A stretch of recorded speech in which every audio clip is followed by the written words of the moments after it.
Come on, y'all. Come on, y'all. Come on, y'all. The slant. Yeah, but isn't this the unplugged version? I don't know. I think it's the unplugged version. All right, Paulie, let's go.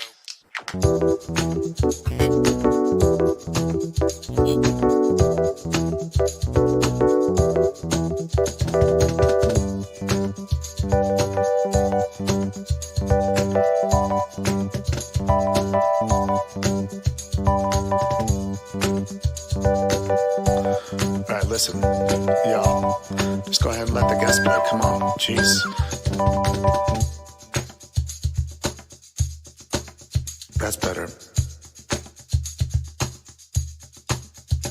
Where'd I go?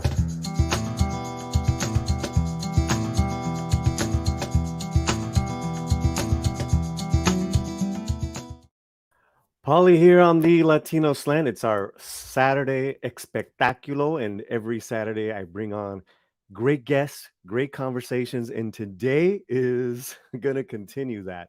So here's what's going to happen. I'm going to bring in Culture Casino in a minute, and then we're going to discuss, but then also, too, I'm going to bring in our special guest, and we'll take it from there. Now, before I do, there's a couple things I'd like to say to you guys. One is hello. Share the link. Let people know that we're here. It is a subscriber only live chat, so you do have to be a subscriber to this channel to chat. And we have our moderators out there who will be, paying attention. So, there are few human stories that intersect different points that is made for the Latino slant. Okay, hear me out.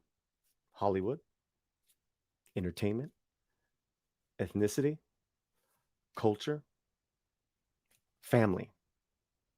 And if you know me, you know how important those things are, especially in my years of sobriety, is new relationships that I have worked on with my family, with my friends, and then with you guys, as far as bringing this show and vaulting it to a great level of entertainment, information, and enlightenment wherever that could be. So this story does that, and more. This is a human. This is a family tragedy. This is an American story, like none other.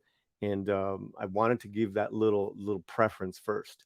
And what I want to do now is I want to bring up an image of Sasheen Littlefeather, and then I'm going to read a little bit about her from Wikipedia, if I could do so.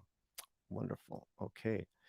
So Sasheen Littlefeather was born Marie Louise Cruz, better known as Sasheen Littlefeather. She was an American actress, model, activist on behalf of Native American civil rights.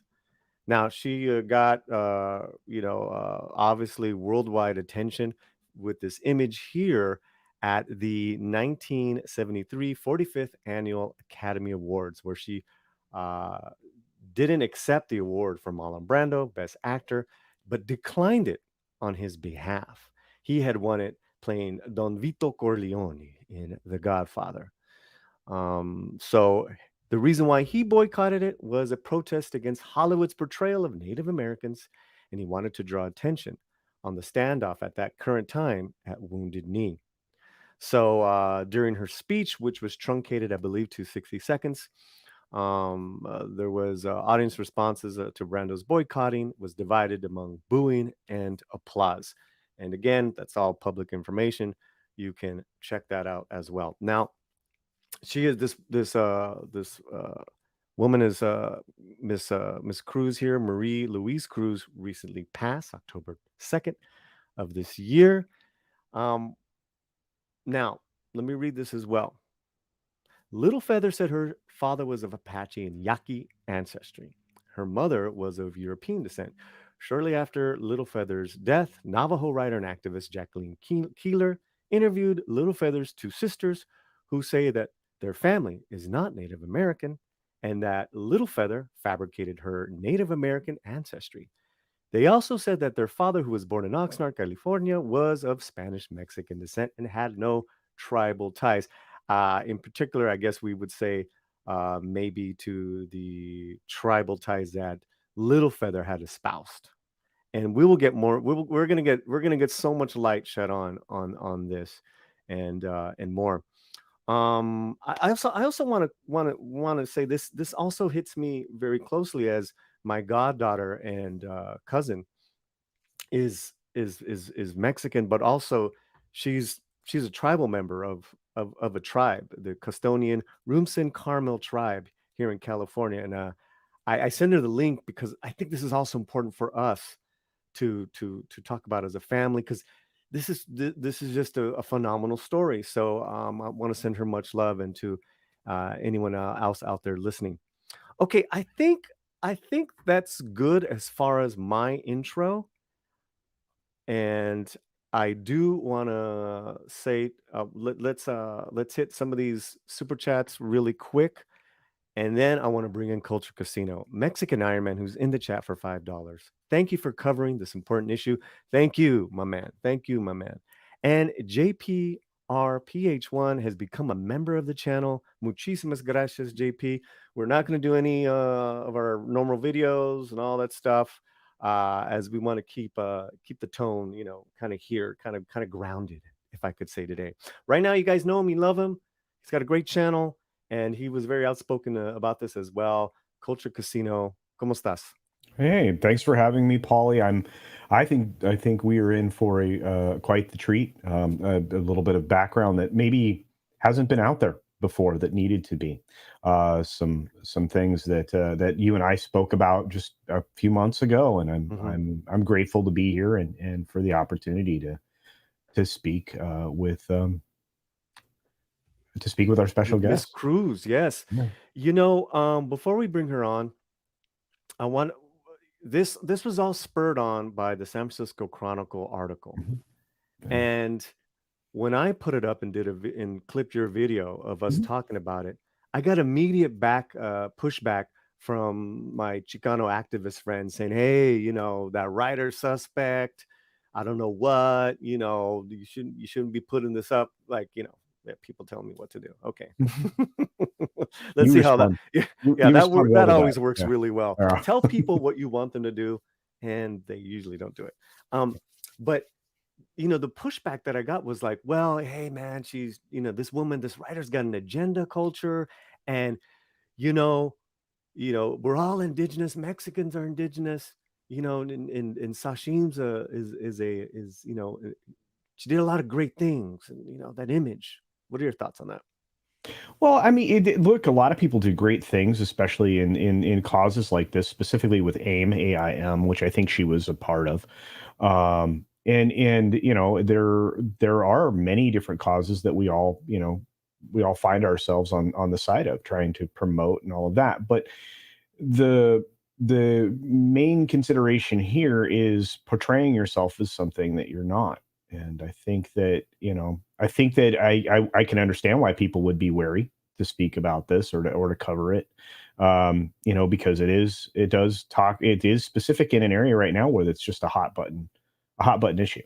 And you can do great things and still misrepresent yourself in a way that could be considered scandalous. So you're muted, sir. Okay, let me ask you one more thing Yeah, you bet. before we bring Miss Cruz in. Yeah. From the research that we got, a lot from Miss Cruz, which we really appreciate, and Yeah. and articles that you dug up. Thank you so much, CC. Yeah. What surprised you? How forthcoming Sasheen's sisters have been. And I'm staggered to know or to have learned even more that I think you and I both weren't privy to prior to your opportunity to make contact with Miss Cruz. I'm so grateful to you and to her for actually making this all possible and facilitating it. I think this is amazing. Yeah, and let's just say, to her credit, Miss Cruz contacted us, Mhm. and she was very impressed with your video. And I talked to Mexican Iron Man. It's like, should we do this? And he's like, absolutely. And I was like, all right. And so I was very excited. I too was not surprised, but um just, and you guys gonna meet Miss Cruz right now, just her spirit. Oh yeah. And I'm like, yeah, that's like, reminds me of some of my family members that are just, badasses, Yeah.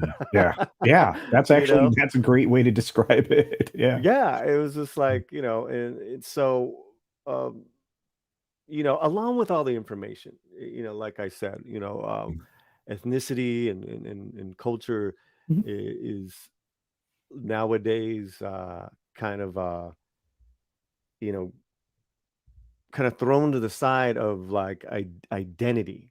Yeah. And like anyone can, if you identify, then, we respect that. It's like, no. There's a culture, there's people, there's tribes, whatever that is, that if you're not reared in it, it's like it's it's not the same thing. What are your thoughts?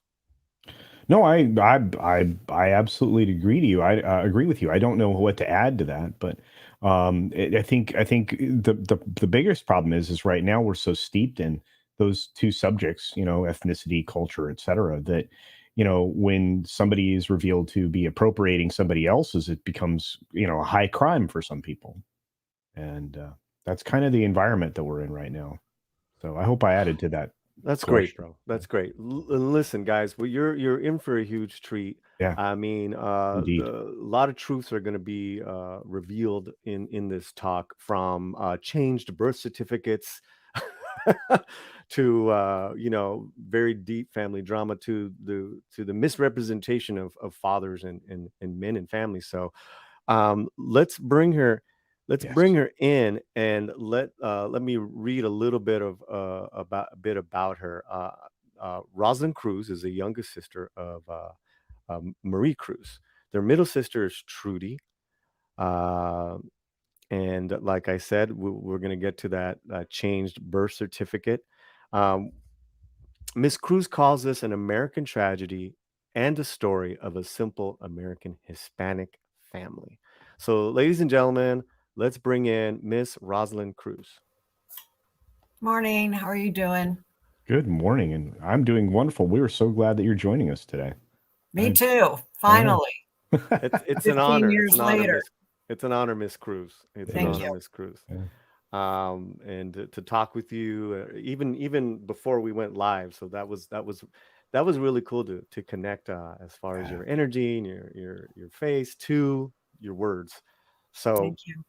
so thanks for being here. So like I said, we had for us, the San Francisco Chronicle article opened this all back up again for us. Mhm. What has the reaction been for you since then, and how has mainstream media or any media in turn treated you and your family?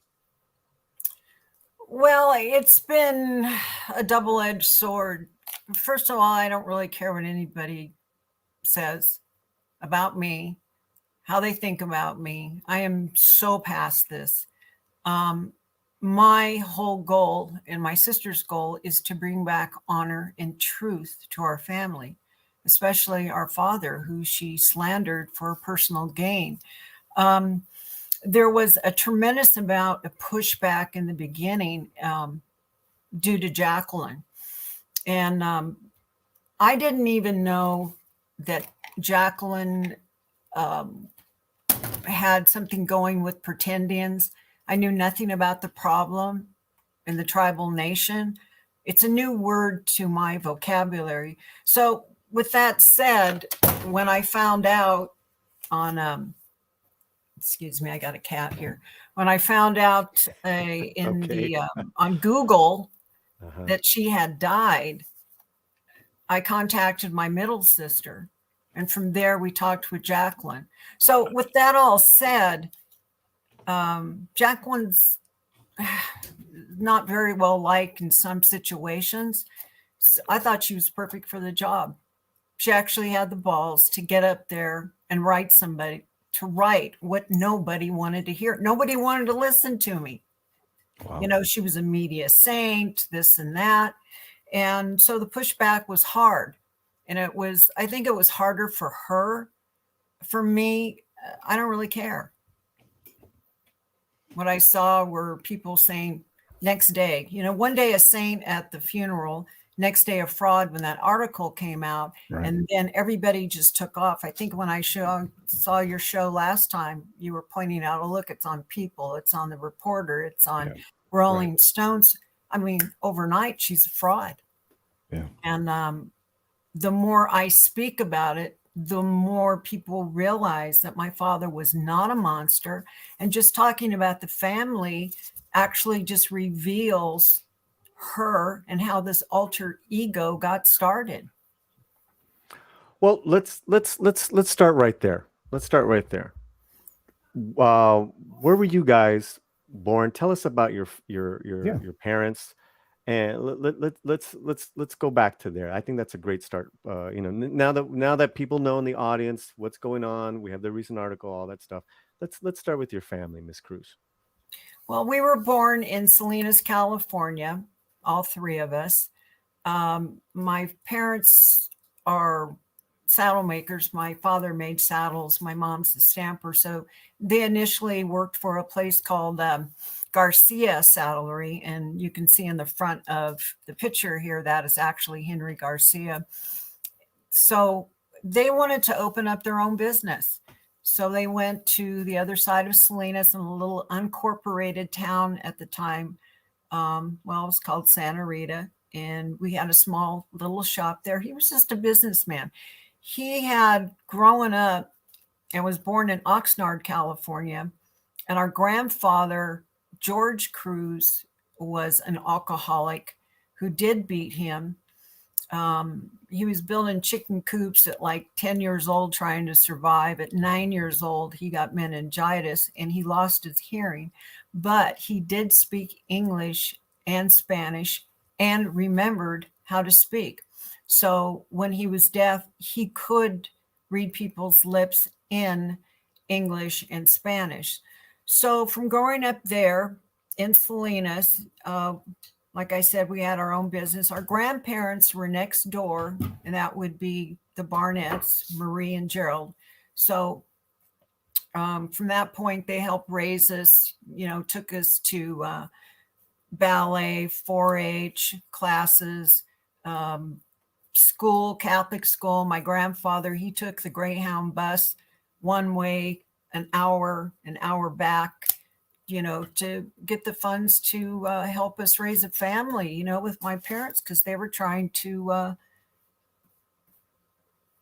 do a business, raise a family. It was just how families worked back then. So, when you look at that little picture of the three of us, there's my sister Trudy. She's 7. I'm 3 months. My mom's 34. And my sister Sasheen is 12 years old. We have a 57 Chevy pickup in the back. I was born in 1957. Do we look like we come from poverty? Nope. And we had a good childhood, but she also had mental issues going on back then, not as it blossomed, but I didn't see ourselves as anything different. We didn't have any racial prejudice. We were just kids growing up, part of the rodeo. Mm-hmm. We had people in the neighborhood. So, this story she comes up with is just ridiculous. He never drank. He never abused us. He wasn't violent. You're talking about your father. The story was that your sister, our father. Right. The story is, as we're up to here, right? If we're going on your sister's timeline, your father was verbally and physically abusive to your mother, and the kids, or just the mother? He never was. No, but I'm saying the story that she portrayed of her father, of your father. Yeah, he was a monster. He sexually abused her. He beat mom. Okay, gotcha. Poor man died of cancer. At 44 years old. Yeah. He didn't have time to be Right. You know, So he was she an alcoholic. He was a working man, raising a family. You correct. guys are in a very nice, home there. Right. Not in poverty, so to speak. That's what she No, said. Not in poverty. correct. Okay. She lies so much. You know, we have a very hard time keeping up with it. It's just overwhelming.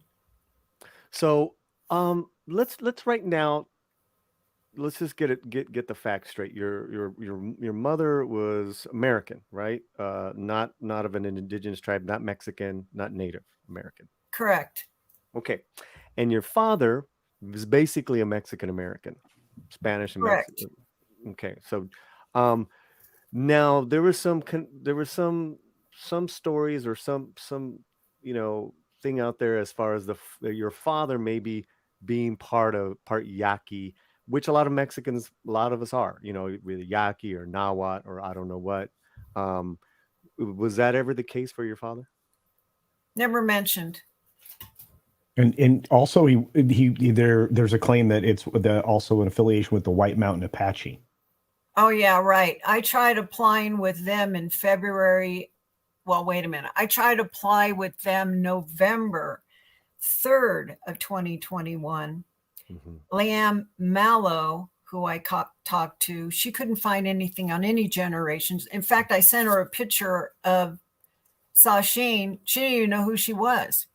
So in February of this year, they said, you're denied. There's just nothing there to come up with. And I still haven't gotten a letter of denial from them.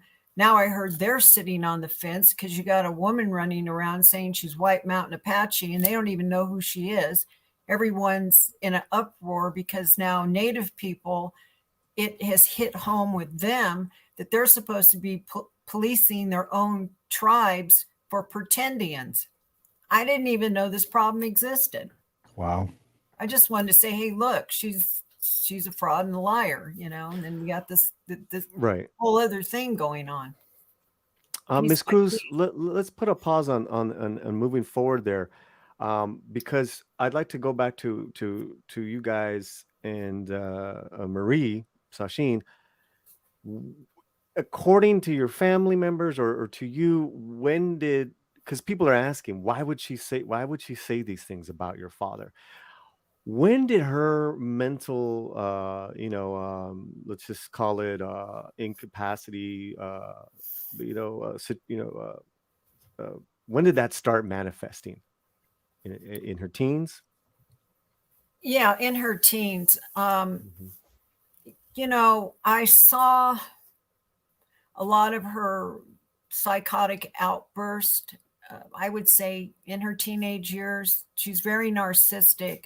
So she has always had an identity crisis and she's searching for a lot of attention. So she would play Trudy and herself against each other and try to get mom's attention. So from there, I remember her taking my sister's clothes and putting them in the dirt and stamping on them. My sister Trudy bought a little Volkswagen, and I remember her throwing ketchup and mustard in it. It was just on and on and on. So at some point, when our father died of cancer at 44, we were there. She was at San Jose College and had a psychotic outburst. My sister Trudy tells me she signed herself into San Jose State Asylum, which is a mental hospital. I guess they nicely changed the name. And my understanding is they took her away from the college because she was trying to attack one of her co-eds with a butcher knife. So that, I'm 11 years younger. So that's my intake of that. She stayed there a year. Sure. And we did go to visit her. I went with my mom. Sometimes Trudy went with my grandfather. She was on Thorazine. She was catatonic. She is schizophrenic. They diagnosed her as paranoid schizophrenic. She heard noises or voices. She's just crazy. Yeah, and delusional. She was only 19 at the time, right? I mean, that's roughly what's been reported. Wow. Right. Okay. 19 at the time. Very, Well, one thing I need to mention, very strongly, and Trudy and I talked about it, is that she absolutely hated my father. She hated my father because he is Mexican. She didn't like being Mexican. I think that was a lot of the reason that she was looking for an identity.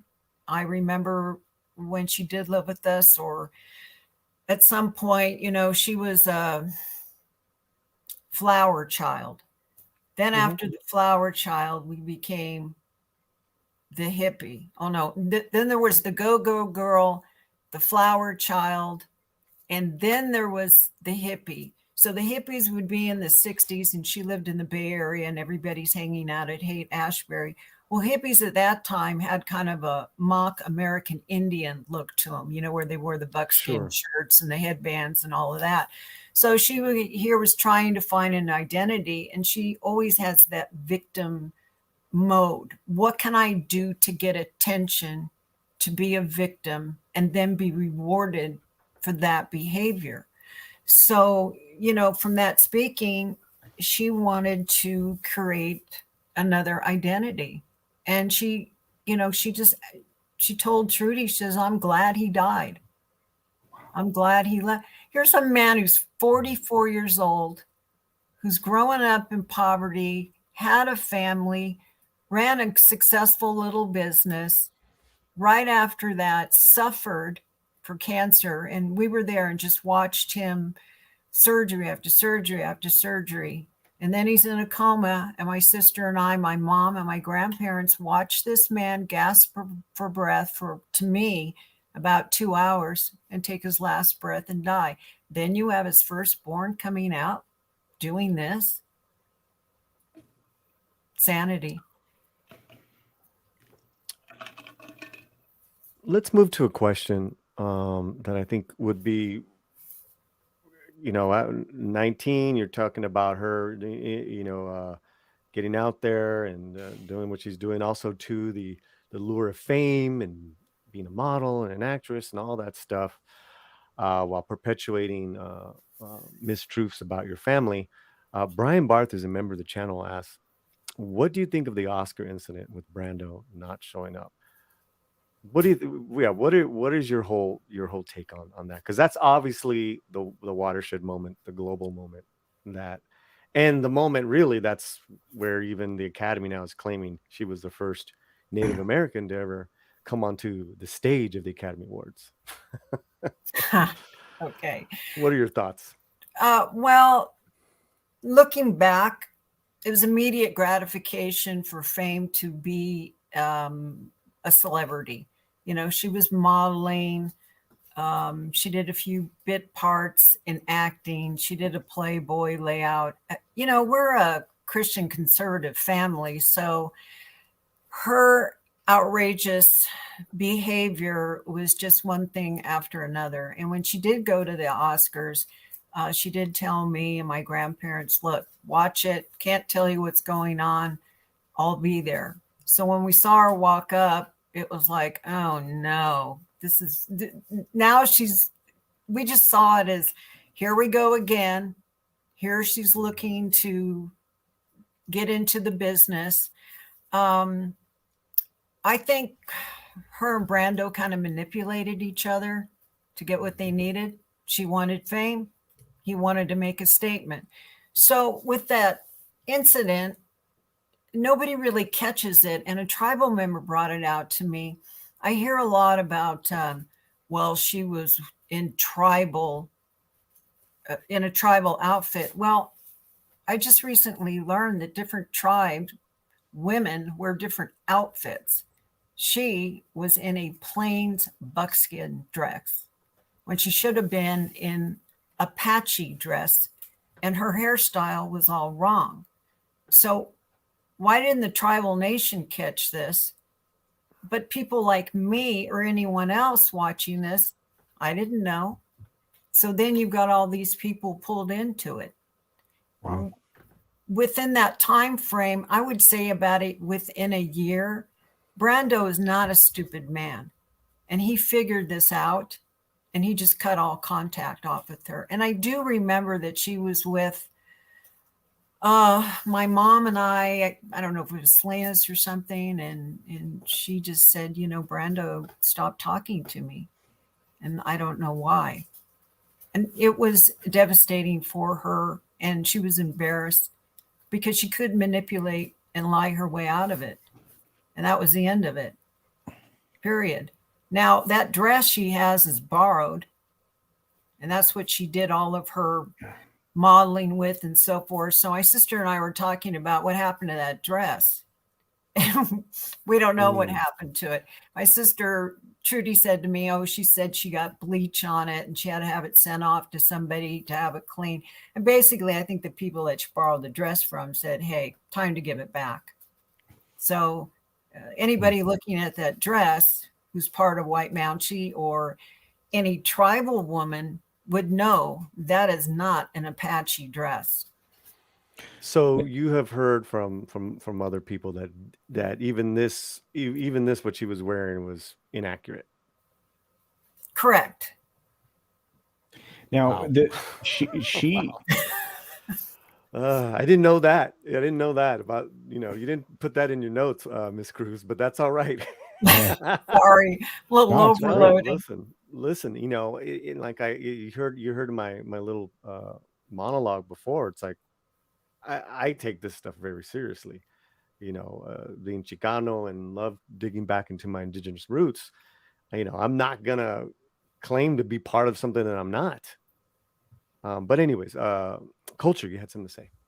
Oh no, I think we got there. It was really strange for me because this is something that I had remembered because it's something my grandmother spoke about pretty regularly because my grandmother was an advocate for the Native Americans, and she would speak about this moment in 1973 where this young woman went up and essentially refused Marlon Brando's award for Best Actor that year. And she would talk about that. It was one of those moments where my grandmother would try to relate to me what that was all about and everything else. And upon discovering that it was complete fabrication, that's why this story connected so deeply with me. But I can't even imagine, how this moment was for you watching it on television, because you described your realization that this, here we go again. But I'm sure there was some other sentiment there that you were having at that moment. Beyond that, mortified. Yeah, there you go. Holy cow. Yeah, well said. At that. When I went to school the next day, I was just completely humiliated and embarrassed. I just was thinking, I hope nobody knows this is my sister. Perhaps this is something you don't want to share, but approximately how old were you when this was happening? 15. My goodness. Wow. Okay, so you were in high school. So you were in it. Right. And I was going, I was a very shy kid myself because my sisters are so much older. With my father had died when I had just turned 9. We were struggling emotionally as a family. Then we have her emotional outbursts. So, when you have a family at that time that is trying to live with a mentally ill family member, there's no tools out there. No. You just do the best back you know then, how. No. Back then, no. Absolutely not. No, it was still the dark ages when it came to that, especially for family members of. And we talked about our own sobriety. It's a different day now, but especially for being a child of an alcoholic like my father was. He didn't have a place to go, but considering that setback for him, he was a wonderful man, and he really pulled himself up from poverty, from being a child of an alcoholic. The man never drank, never smoked, nothing. He rode his horse. Can you give us your father's full name again, please? Manuel Ibarra Cruz. Wow. Well, I mean, if anything, CC, like just to kind of honor this man's legacy in his family. I mean, I'm already happy with our stream today. Oh, that's like really important to me. Yeah. And again, Miss Cruz, thank you so much for joining us. I want to bring up the Roger Ebert 2005 article, if I could. Sure, absolutely. Basically, and thank you, CC, Yeah. for getting this research in. This was basically Roger Ebert's, what do you call it? It's just telling the life story of Brando, kind of breaking down his life. Yeah. Yeah. So there's the paragraph here. This was when he was playing the Godfather. Mhm. And increasingly he seemed to enjoy provoking Hollywood, him being Brando, with his unpredictable behavior. He won Academy Awards for his work on On the Waterfront and Godfather, and was nominated for 6 other roles, but will always be remembered for refusing to attend the Oscar ceremony for The Godfather and sending a woman named Sasheen Littlefeather to protest discrimination against Native Americans. That Littlefeather was later identified as Maria Cruz, an actress who was not an Indian, but only compounded his notoriety. See clarification on Miss Littlefeather down below. You have anything to say right now, Miss Cruz? Yes, I find it really funny that when she went up there and refused that Oscar because of the treatment of American Indians not being in film, the Academy says, okay, nobody can come up and send a representative up, right? Now 50 years goes by, you've got Chris Rock and that situation with Will Smith, right? So they oust him and they say, okay, you can't go to any award shows for 10 years. Now they're saying, you guys didn't handle that right, so let's bring back her 15 minutes of fame and make this big, hullabaloo and a night with the Academy. And, they have a big party and Indian dancing and all this. I can't stand to watch any of this stuff. But they make this big apology. This is what's funny about it. We come out and speak, and they go, oh, now what are we going to do? Because they can't put her in that museum. Now their credibility is out the door, right? So when the Hollywood Reporter goes to them and says, how would you like to comment on that? They said, we have no comment at this time. So these guys are sweating it with some of the indigenous people on that board trying to figure out what to say. So the best thing they come up with, which is now a political excuse, saying, we recognize self-identification. That's the same problem they had in 1973 about we don't want to recognize self-identification. That's why you had Iron Eyes Cody. So now the whole drama starts there, and it comes full circle, and it's down in their lap, and now they're promoting it. So I guess if anybody wanted to, you could go to Hollywood and say, oh, I'm Apache, I'm Yaqui, I'm Cherokee, and can I have this movie role? So they just shot this. They look like a bunch of jerks. Well, and yeah, I thoroughly. And what's interesting is, and now you've just described that evening, which was on September 17th of 2022, right before your sister passed away. And that is still available, not only on YouTube, but it's also available along with an exhibit for your sister for that particular thing in the newly launched museum that the Motion Picture Association has just opened up to the public.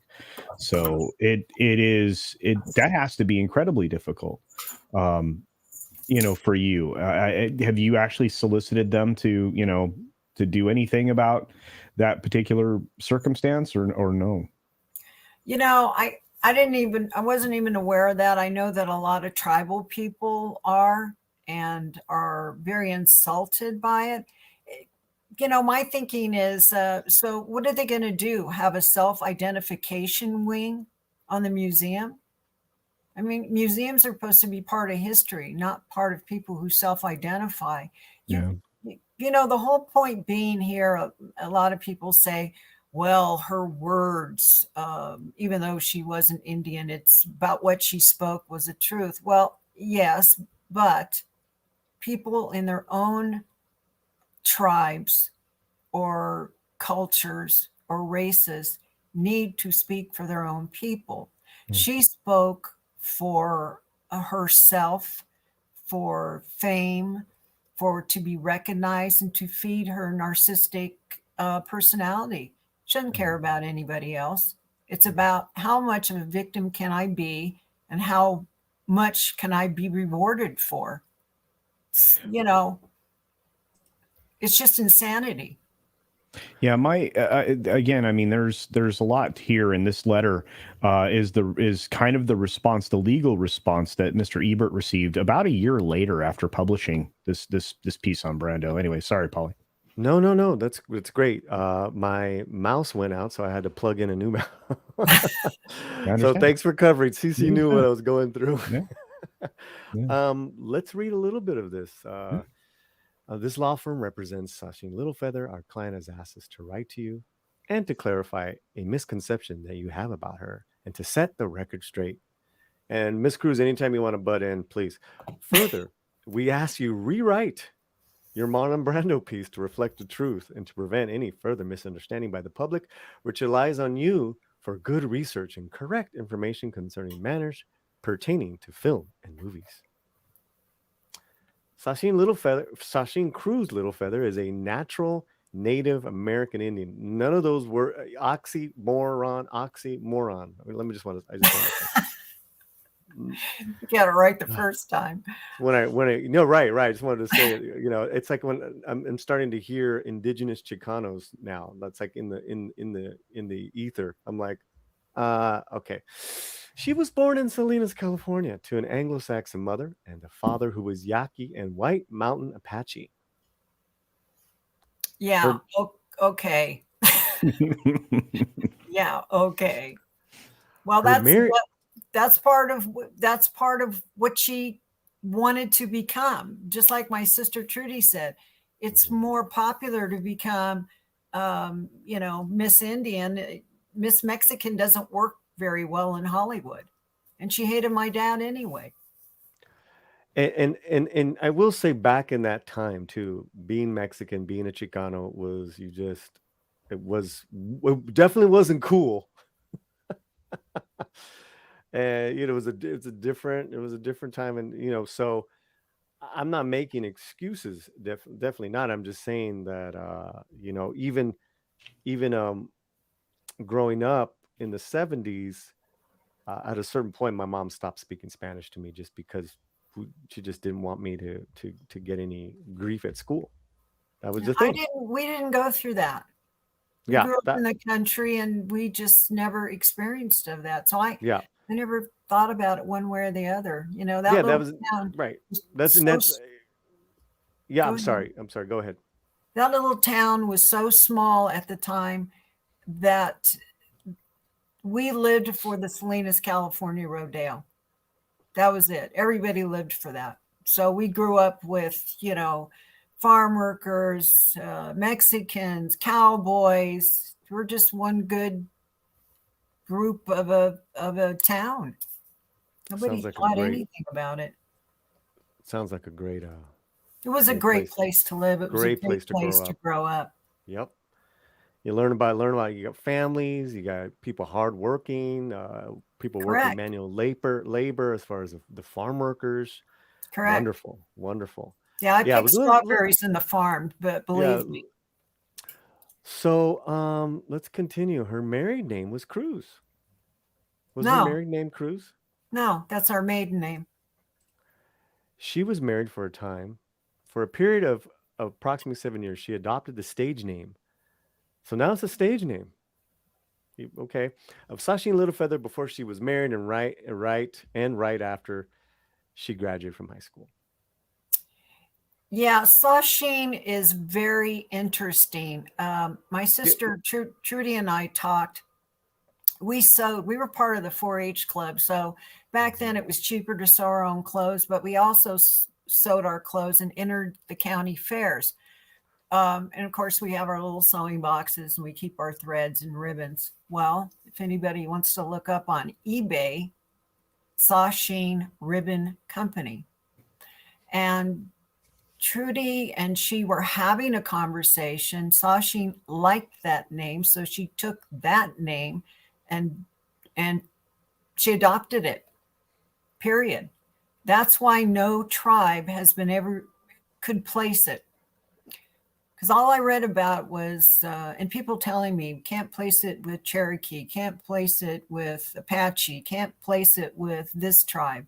Well, she made it up. And Wow. I mean, if you want to go to a ribbon company and get a name, I guess that's There it is. That's the the little feather thing. I don't know where she came up with that, although I've read some stories. I think this is funny. Yeah. That I had a ribbon. I always had a feather in my head and danced around my father, and he would call me Little Feather. Well, that's kind of interesting because if you're 3 years old and your parents are mentally ill and he's abusive and sexually assaulting you, and you get pulled off to go live with your white grandparents who actually live next door 100 feet, and your father is deaf, how in the heck is he going to give you a name?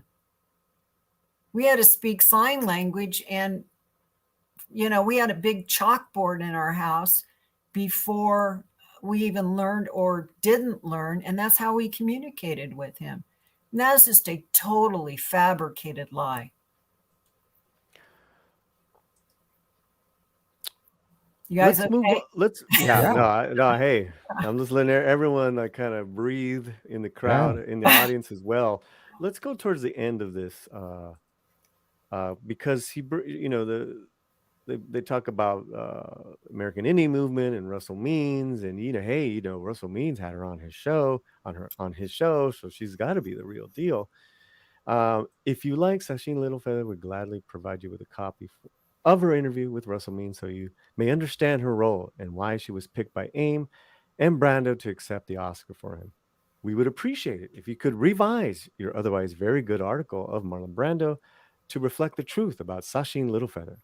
Miss Littlefeather is entitled to have the truth of the facts surrounding her appearance on the Oscars fairly related in your article. Yours very truly, Jennifer J. Hagen, Esquire. Yeah. Ridiculous. She's just a pathological liar. But what I find very interesting about this whole legal thing, my sister will go to any lengths to try to cover herself up on getting exposed. And it was a perfect opportunity for her because as she's trying to find an identity to fit into and living in the Bay Area, there was the occupation of Alcatraz. By the way, let me make it very clear. She never went there, but she owned it as though she had been on the island. And, I think she probably hung out at the pier. But moving with that, the discrimination of American Indians was forefront. So now you go to the Oscars, you get somebody that refuses this Oscar because these people are being discriminated on. Do you think anybody's going to call her out on that? No. Then they're a racist. So Ebert, I don't know. Like I said, I'm younger when these articles came out. I don't know if he responded, change anything. I seriously doubt it because it was pretty well known, especially within the elder tribal nation, as I'm finding out, and people around her that, we're Mexican. I want to get to why the fraud was perpetrated, not just by her, but by maybe these other, why they kept that, why they allowed it. But before I do, CC and Miss Cruz, I want to thank everyone in the chat. People have been fantastic. 40 people live in the chat. Thank you so much. But I have two things to ask you about this, Miss Cruz. Are you saying that this legal letter that they sent to Roger Ebert is full of lies? And if you are, when did the lawyer find out that this was not in fact truth? Yes, it's full of lies. She lied to the lawyer to try to cover her lies, Mhm. and it was revealed by the attorney's mother recently. Recently. To me and to my sister. And we do want to say I believe your sister is listening. Yes, Trudy is listening with her husband Don. Well, thank you so much, Trudy and Don. God bless, and and God bless Miss Cruz for coming on. Yeah. CC, any words? Well, I mean, there's so many questions that we could revisit, but I think you've outlined it so very well today, Miss Cruz. What is there? Are there any conclusions or anything that you would like anybody in the audience today, or those folks that watch the show on the replay? Is there anything that you'd like them to come away with from the things we've talked about today regarding this particular point in history, in very, very personal point in history that's related to you and your family and what actually it happened here? Yes, our birth certificates. Oh goodness, we've completely. Yeah, oh my gosh. Yeah. When did you find? This is a good question. When did you find out that that your birth certificates had been augmented by your sister? I think probably about a week and a half ago. When I moved to Montana, I only had part of an affidavit because I had to change my mom's place of birth. She was born and raised in Santa Barbara. They had her in Iowa. So living in Montana, I said, you know what? I need to get a hold of a copy. So I got a whole copy. And I thought, gee, there's a couple of pages here. I didn't even think about it. And then when I got a hold of my sister Trudy, we talked about it. And I said that there's a second page. It's been amended. And it has dad changed to from Mexican to Indian. And Trudy's husband, Don, said, he goes, I bet you yours has too. And she goes, you're kidding. So they went down to Salinas. She got a copy of my birth certificate. She got a copy of Marie's birth certificate and mine. And the thing that I find interesting on it is that my sister, she had my mother and my grandmother sign it, but there's no date on the day that they signed it. She had it approved by the state of California on August 3rd of 1973. That would be 6 months after the Oscars. On mine, now I'm 16 years old. She had my grandmother and my mother sign mine on February 4th of 1974. And it was approved by the state of California on February 21st, 1974. At that same time, she took my sister Trudy, my mother again, and my grandmother signed it on February 4th of 1974. So when it was submitted by the state of California, hers was approved on February 27th of 1974. Both changed from Mexican to Indian to cover her because of the controversy coming up that she was not American Indian and wanted to erase that without our knowledge or our consent. We just found this out a little over a week ago. We feel completely violated by that. It was sad. I mean, I had a moment where I just started to cry because of the shame of, being Mexican and getting into this whole thing, from people say, why did you, go to the funeral and crash it? Well, I got a bunch of strangers that hijacked our sister's funeral, didn't invite us, told the funeral director not to talk to us, so that he refused to talk to my sister Trudy, who missed the rosary.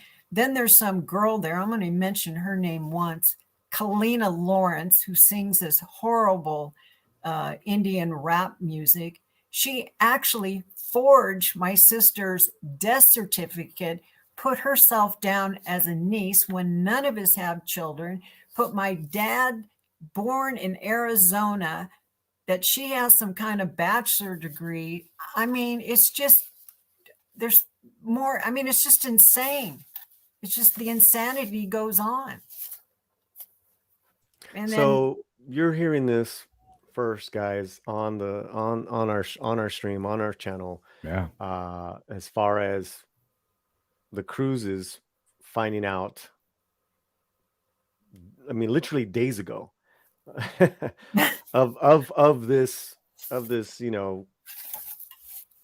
documentation. My first question, CC, is, well, why did your mom and your grandma, why did they allow that to happen? because she manipulated him.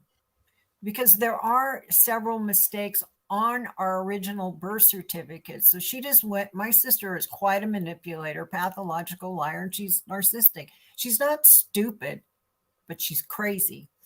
So the way I looked at it, she had them sign it and thought, well, I'll just go down there and I'm going to make these changes. Mom, grandma, I'll take care of this. I know how she thinks. That's exactly what she did. And we never knew about it, to dishonor the family. And, all I wanted to do is stand up and say, my father was a good man.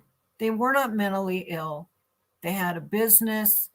They had a family. And that's what people need to know, that everything that she said, her being abused and sexually abused and everything was white, and she was so discriminated, it is all between her head. She is a paranoid schizophrenic. Sorry, people, you bought the ticket.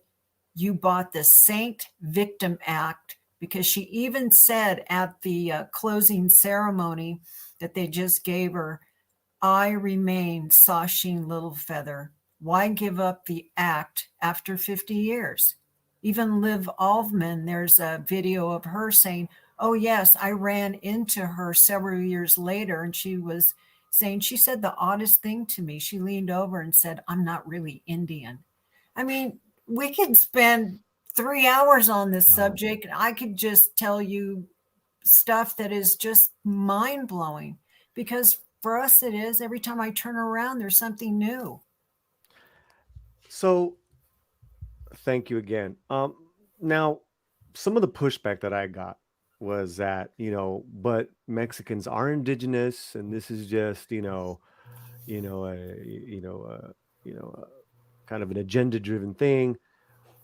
Yeah, yes, as far as Mexicans are indigenous, as far as being of different tribes from Mexico, or maybe from the Southwest, but this is fraud. This is different.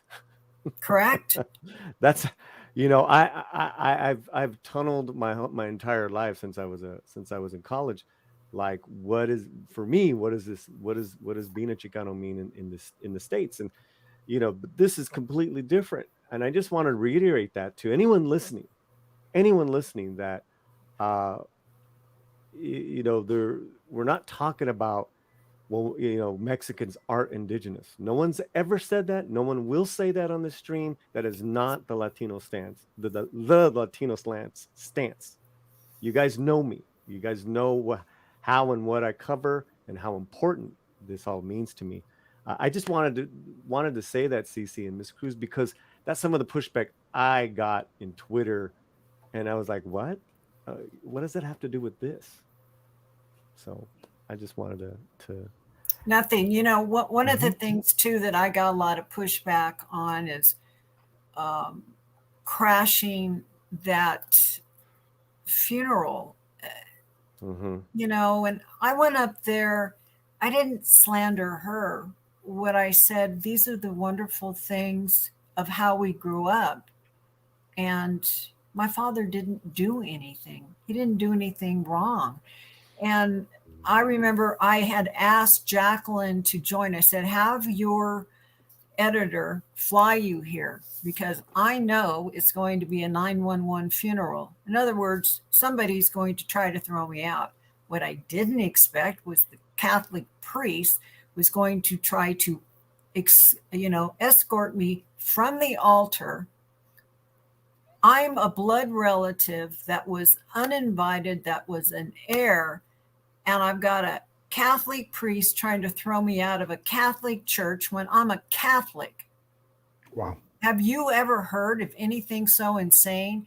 The woman who brought me up to the podium, bless her, I thought it was very nice of her to do that. She was comforting me.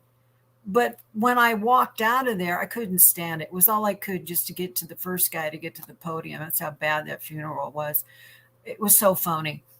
But when I left, then her thing was, okay, what's said here is stayed here in the church. I go, lady, are you crazy? This whole thing is being videotaped and to go on to YouTube. Then she turns around and kisses my sister's picture. Now, what kind of deranged people are these? My sister, as I look at it, she's a cult leader. She has a cult follower. The more I look at this, you got tribal nation that's upset because, of the pretendian thing. You've got her followers here that are upset because the saint has exploded. Now my sister and I just talked about it. Now you've got the Latino community because she has totally backlashed us from being proud of our culture. So you've got all these different segments coming up of people that have actually this whole thing just exploded into another category. But, beyond that all said, then I see the youth being spoon-fed a theory that they have actually no knowledge of. These people, you think they would sit at our dinner table with us and they knew our lives and what we did. They don't know anything. They don't know anything about her. They don't know anything about us. Regardless, we are her blood sisters. That's the way it stands. And that's always going to be it. We are the truth, whether they like it or not. That's just the way it is. And as far as that priest is concerned, Tom West, he should be washing cars or have a big label put on his forehead that says, I don't qualify as a priest, because even when it started, he said Sasheen was so abused. But at the beginning, he didn't know us and said, I don't really know her, only through YouTube. Now, what is his deal? He's a Catholic priest. Just deliver the damn mass and get it over with. Then he comes from San Francisco. In San Francisco, he works for an organization that takes care of mentally ill people. I mean, you can't, this thing just keeps going and going and going. It's just nuts. Well, one thing that I can say is going and going and going is the level of love and support in the chat to you and to what your family has endured. And I have a couple of starred comments. Your Muslim uncle says, God bless her and her whole family. Mental illness and defaming your patriarch is a heavy burden to bear. Yeah, it is. It's been going on our whole life. And it's terrible. Davina Duckworth says it's sad to go to such length to perpetuate a fraud. Right. And she did everything. And I think the thing that hurts the worst is that we were not recognized. If you watch her eulogy on YouTube, I didn't see one picture of us. She wanted to keep us in the closet because we didn't play Indian. And because we didn't play Indian, we couldn't endorse her fantasy. She made a fantasy. She lived in a fantasy. She thought she was going to die as a saint. She had it all worked out. Oh, well. And I showed up after 13 years. Too bad. Wow. Salty Buttered Bag says, why is this not a bigger story? I forgot. MSM doesn't care. Well, they They did a really nice refresh on this not that long ago in the Post, and I'm not going to bring up the article because you've kind of broken down everything very well, like you did I'll on bring you October. what you guys are discussing. Go ahead. Yeah, Go ahead. on October 29th, the New York Post did a wonderful story with you. Obviously, they talked with you for quite some time, and I have to say that that's something I believe more entities should have been interested in doing. There's some wonderful photographs in here, etc. And you know, I like I said, I've been surprised the entire time this wasn't a bigger story, which is why when I found out this news, I came across the SF Gate article, the San Francisco Chronicle article. That's why I started talking about it. I mean, it's why it became a topic on one of my shows. It's like I could not believe this. Well, Rona Barrett wrote an article back at that time. They didn't listen to her either. You've got a huge film critic, okay, Roger Ebert. Yeah. They passed him off. You have people that this was in a circle in. They passed that off. Mm-hmm. They're going to listen to me? No, because last time I listened to your show, and I'm not putting your show down, there was another gentleman that sat there and says, well, you don't know what private family rivalry or what really went on. Right. It's like, really? Well, you got a sister here who's got a cult following. Everybody believes her. So who's going to believe you? And, you know, to make yourself look more Indian, what people, I've read this before. It's like, well, just look at her. She looks Indian. Well, yes, because she had a nose job.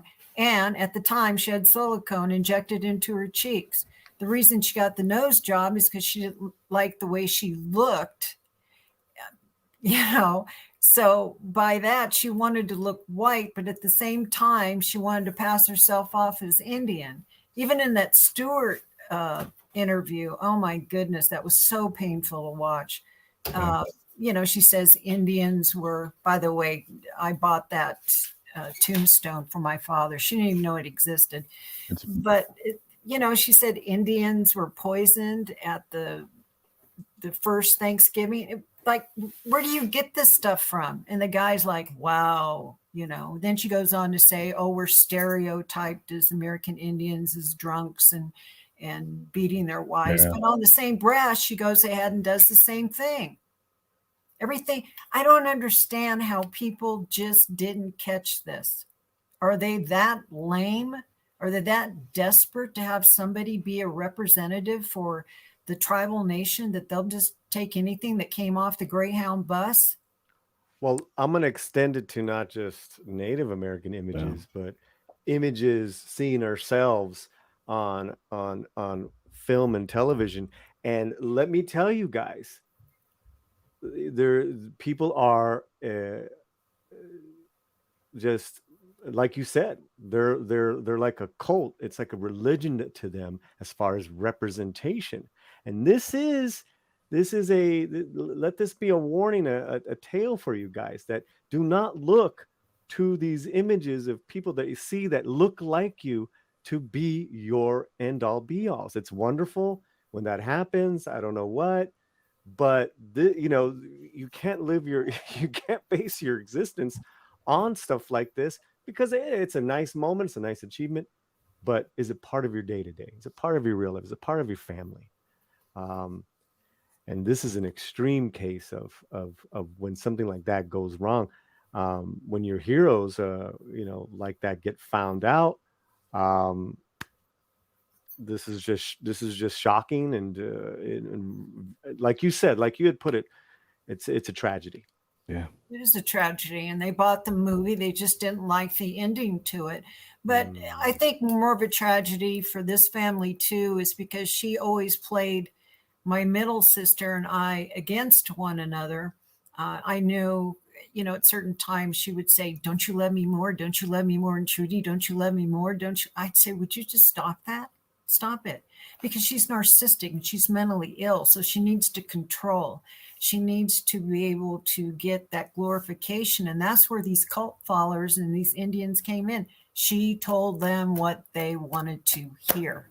And by doing that, even during her little ceremony, she said, I sacrificed my career for you. And these people are like, wow, she led the doors open. No, what she did was she led the door open to her emotional addiction. And her addiction was to be praised all the time. The tragedy for this family is that when my sister and I talked recently a couple of days ago, and I had pointed out, I says, you know what? Because she's gone, it's the best thing that's happened for us, for her, because she was hurting a lot of people, but we never got to have a relationship. My sister Trudy and I never got to have a relationship because we were always dealing with her insanity. So now here we are, older, and we're looking at each other saying, okay, it's time that we can have a relationship as sisters, get to know each other because she's not in the way anymore. That's sad. And here's one of the final photos from the New York Post article. We'll post this article in the video description if you're watching this on the replay. Yeah, this is a photo of you guys. Because was this one of the last times you were together? I think you were saying it's been what, at least 15 years or more than that for you? No, that was just a picture that I came across. There was other pictures I had of her, but I threw them away. I just can't stand to look at her. But my mom doesn't look too happy in that picture either. You have to understand, Sasheen was very, very difficult to deal with. She was always having what my mom would call fits. We call them psychotic episodes. You know, the public got the saint where she would say, I have nothing but kind words for people. Yeah. Well, when you went out to a movie or a dinner, my sister Trudy and I, we never knew what we were going to get. I mean, it was Dr. Jekyll or Mr. Hyde. And she would eat like plates of food from what Trudy was saying and then turn around and say, I want my money back, because she was an overeater. She was a spendaholic. She had so many addictions. I can't even tell you what they were. And then we couldn't keep up with her lives. As far as watching her videos, we couldn't take, or I can't take more than 5 minutes. I mean, we really have to force ourselves. I think Culture Casino, did you watch the Stewart video? I don't believe I got a chance to get through it. No. Yeah, I don't think it was too bad. I'm sorry. I did. I was trying to find out a lot of the people that she'd connected with early on, and maybe we can add some additional context much later on. But with this Means gentleman and some other things, contacts that she made along the way to exploit this background that she'd built for herself, through the AIM, the American Indian movement, and so on and so forth. So I kind of went down a rabbit hole when it comes to that kind of research. So. Well, look, trying to watch that Stewart video was very painful. I think I'd rather listen to somebody put their nails on a chalkboard.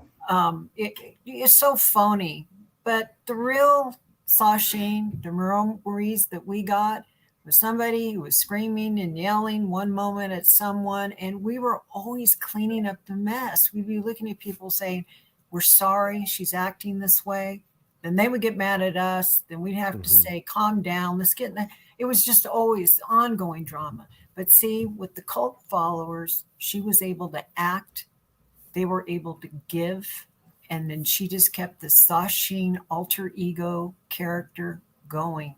And they bought it hook, line, and sinker. And any cult leader always has the ability to do that. Now the truth's out. You can either take it, twist it, accept it, heal it, or deny it. But we are her two biological blood sisters. Nobody knows best than us. Do whatever you want to do. It doesn't matter to me.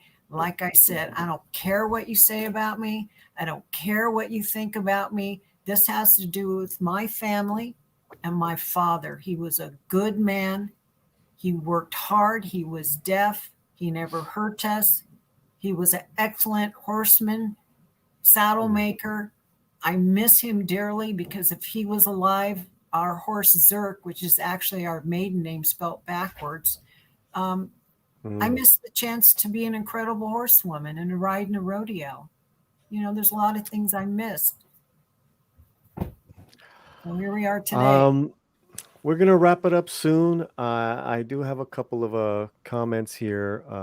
One's not a comment. It's a super sticker. I just want to thank Aiken for the Australian $7.99. Yep. Thank you, Aiken. He's also a member of the channel. Yeah. Michael has a question for you, a probing but respectful question for your guest. Did your sister truly believe wanting to be this other heritage, or was there other more selfish motive involved? She didn't like who she was. And yes, it was a selfish motive because at that time in the era, she was trying to break into the Hollywood scene. Like I said, the Indian movement she hijacked their problems and made it hers. And that's what she's good at doing. So it was terrible. What I consider was she quietly insulted the Hispanic community. Well, and she very publicly insulted your family. Yes, absolutely. She didn't have a problem with that. She had absolutely no guilt about that. But if you notice anything that she does, we are never mentioned ever. I briefly skimmed that eulogy video she had of herself. We weren't even mentioned. There was no pictures of us, nothing.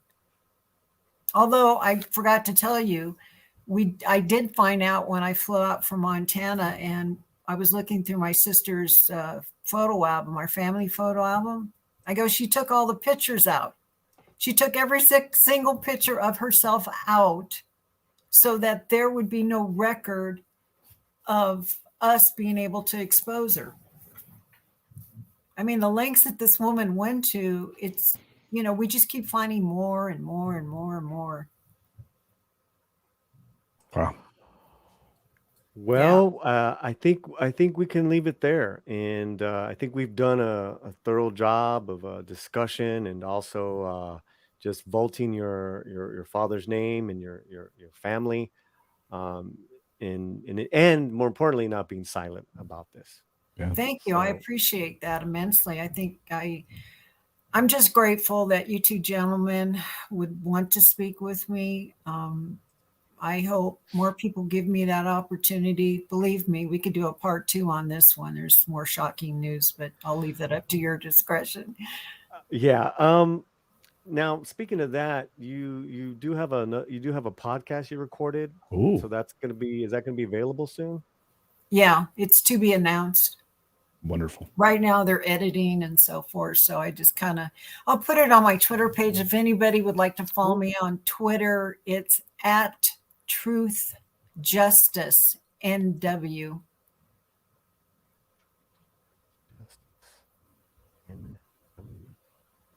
Oh, there she is. Okay, let me I'll put that in the chat. Fantastic. And I know our community is really big on not being silent and voicing our opinions, and whether we agree or not agree all the time, that's actually insequential. Is the fact that we can come together and have a discussion, CC. Yeah, indeed, and that's important, and it's why Paulie and I, even though sometimes we're at odds, are always coming together to have conversations.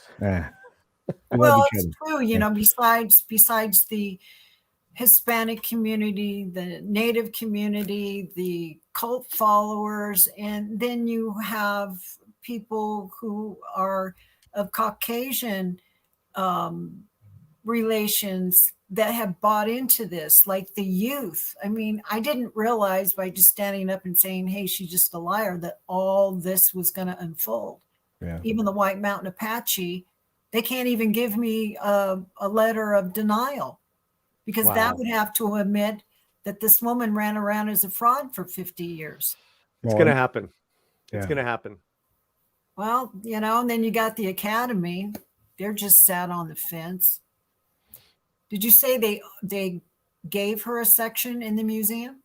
culture. There was an exhibit. I don't know if it's a standing exhibit, so I don't know if it's still there. But during her presentation and all of that, there was an exhibit in place. Yeah, well, I don't think that's going to last too long. Yeah. Unless you have a self-identification wing for frauds. Well, they do still. Their video still remains That was up. good. That was good. The video still remains up of the ceremony for her celebration. Yeah. I try to stomach about 10 minutes of that. But you have to imagine, you get a family that goes down to LA, right? They go to Disneyland and Knott's Berry Farm. It's like, oh yeah, let's go to the Academy of Arts and Science Museum. And do you want to really pay $100 for you and your family, or $200 to go into a museum from a woman who's a fraud? They better open up a second. Museums are about history, things that happen. I think those guys ought to stick to the performing arts, not performing frauds. And as far as the Oscars are concerned, she was a terrible actress, but in the end, I think they ought to give her an award for the longest standing actress as a fraud and a mentally ill person. I think that she probably deserves that one. Mexican Iron Man comes in for $10. He's a member of the channel, and he says this is an amazing show. Great job, and thank you, Miss Cruz, for your honesty and bravery. Thank you. Thank Yeah, you, it Mike. wasn't easy. It was wonderful. Yeah, that'll probably happen, Davina. The section will be quietly removed from the museum. Yeah, Well, they don't like being embarrassed because they know everything. Well, it's kind of funny too. I just, sometimes I sit here. So I think a month afterwards it sank in, and I told my sister Trudy, I says, it's kind of funny. I brought the Academy of Motion Pictures and Science to their knees. And all I'm doing is saying she's a fraud and a liar. And I've been trying to get this out since 2007, since she abused my mother. And she was the reason that she died. That's a whole nother story. Well, I do think you have maybe another phone call with the White Mountain Apache that you could probably have because you need to ask them why they sent their dancers to the performance for Miss Sasheen that night that they honored her at the. It's not going to happen. I'm just saying. I know, but it's not going to happen. Every journalist has been trying to get an answer, squeeze an answer out of those guys. They won't reply. There was a woman that was supposed to be on the podcast from White Mountain Apache on council, and she backed out. She got pulled. Yeah. Wow. They said, she said, I'm on the fence. Well, we very well may have to have a part 2 because it sounds like this is more than a little bit of a developing story. So. Oh, yeah. Completely. Well, Miss Cruz, again, thank you for your time. Yeah, we do appreciate you. And I'm glad to be here. Thanks for having me, Paulie. Yeah. I just wanted to tell my sister Trudy how much I love her and for her strength and the interview and standing by me. That means everything. Yeah. Wonderful. And let's thank everyone in the chat. Very supportive. Everyone's been amazing. Miss Cruz. Thank you. I got a feeling we're going to see you again. I hope so. Yeah. I hope so. This is better than a mini series. Wow. Okay. We're going to play closing credits. We'll see you guys soon. Everyone have a great weekend.